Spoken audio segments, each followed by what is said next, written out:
muito importante que a gente consiga lidar com essa nossa sexualidade, que a gente consiga, não só com a nossa, mas lidar com a sexualidade. E em busca, né, de mais conhecimentos que possa fazer com que homens e mulheres possam viver a sua sexualidade de uma forma coerente, né? Assim, sabendo de fato o que é que está acontecendo, sabendo de fato o que é que está acontecendo e como que a gente pode fazer, não só para se autoajudar, mas também para ajudar os nossos filhos. Afinal de contas, a chegada da adolescência é a concretização, né, que seu filho cresceu e que ele está entrando para um outro mundo que é a sociedade.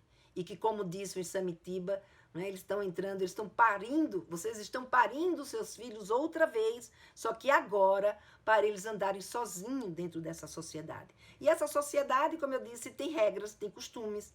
Esse garoto, ele tem a sua capacidade própria de lidar com isso mesmo, né? E ele tem o seu potencial biológico que vai definir a sua sexualidade.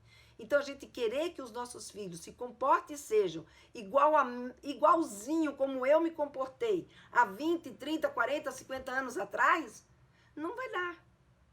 Então, a gente precisa vencer essa vergonha, porque os seus filhos, os meus netos, os meus filhos já viveram um contexto social completamente diferente daquele que eu vivi. Então, se ele já vive, só o fato de mudar um dos tripés, sem contar que ele é ele, né? e não os pais, e que ele tem o seu próprio potencial e a sua própria capacidade individual.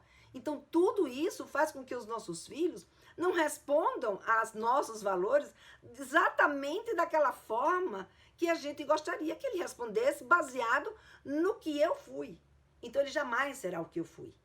Porque ele não vive na mesma época que eu, ele não tem o mesmo contexto que eu, e mais, ele não sou eu, né? Então, a gente tem que entender isso, e para a gente entender isso, a gente precisa quebrar a nossa vergonha. Porque a vergonha, ela não precisa existir. Sexo não é do mal, sexo é do bem, sexo é da nossa natureza, sexo faz parte da nossa vida. Ele é tão essencial, como eu falei para vocês, como comer ou dormir. Sexo é vital. É algo que a natureza fez para a gente fazer, porque se a gente não fizesse, a espécie humana morria. Então, fazer sexo não é coisa de safadeza.